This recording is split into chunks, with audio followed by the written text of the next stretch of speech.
دوسرا پہلو، ہم نے اپنے گھروں میں اپنی بچیوں اور اپنے نوجوانوں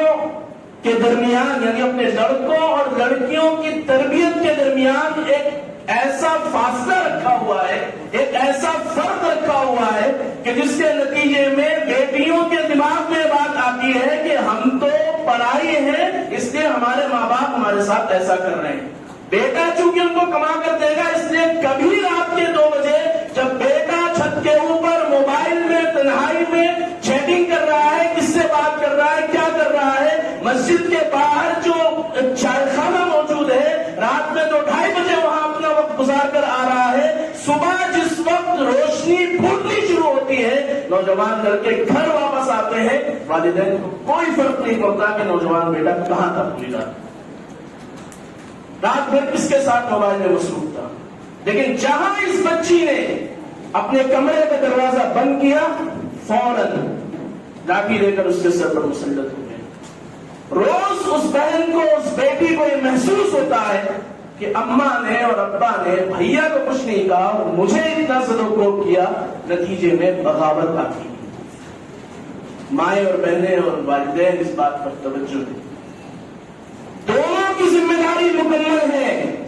دونوں کے ایمان کے حفاظت کی ذمہ داری والدین کی ہے۔ اس لیے یہ بھی ہمارے ہیں اور یہ بھی ہمارے ہیں۔ جس طریقے سے رات میں بیٹی کو جلد سلانے کے لیے ہم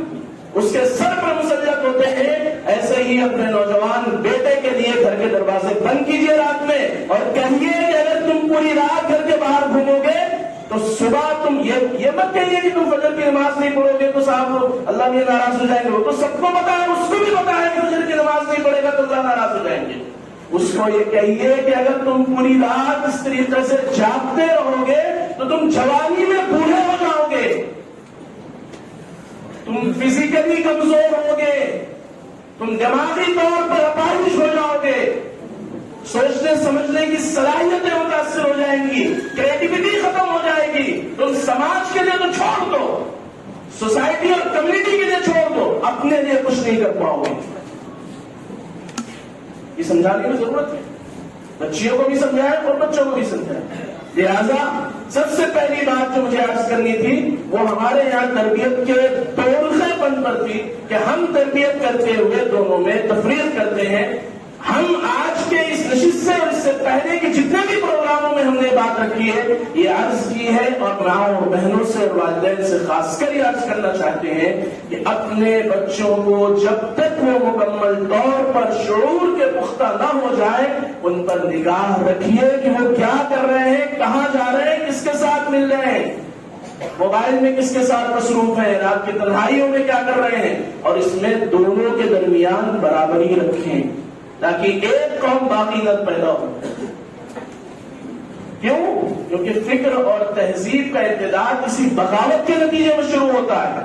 آپ کو پتا ہے، بات لمبی ہو جائے گی،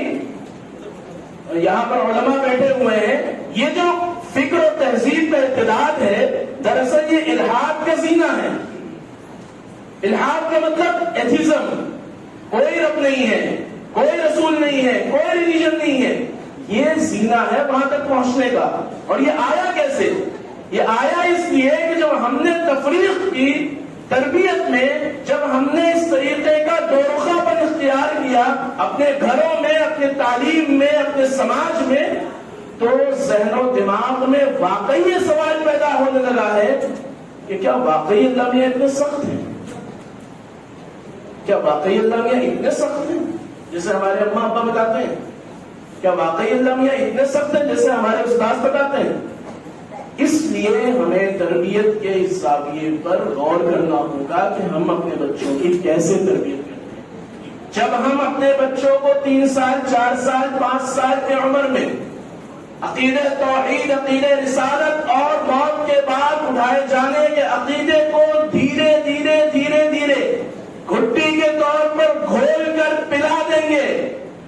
تو کوئی ایک تنظیم، ایک آرگنائزیشن، ایک سوسائٹی نہیں بلکہ پوری دنیا مل کر اگر اس کے عقیدہ توحید پر ڈاکہ ڈالنا چاہے، کوئی اس کو مسلمان ہونے سے روک نہیں سکتا۔ حضرت سعد بن وقاص رضی اللہ عنہ کی مشہور حدیث ہے، اللہ کے رسول نے فرمایا تھا کہ سعد اگر تمہیں آگ میں جلا دیا جائے یا تمہیں تلواروں کے سائے پر لیٹنے کی نوبت آ جائے تب بھی تم ایک اللہ کے عقیدے سے مت پھرنا. یہ اس لیے کہا گیا تھا کہ ہم اپنے بچوں کے ذہن و دماغ میں یہ بات شروع سے پیدا کریں کہ اللہ ہمارے لیے جو نظام بناتے ہیں، جو قانون بناتے ہیں، وہ لا آف نیچر ہے. اور لا آف نیچر کیا ہوتا ہے اس سلسلے میں کبھی اور بات کریں.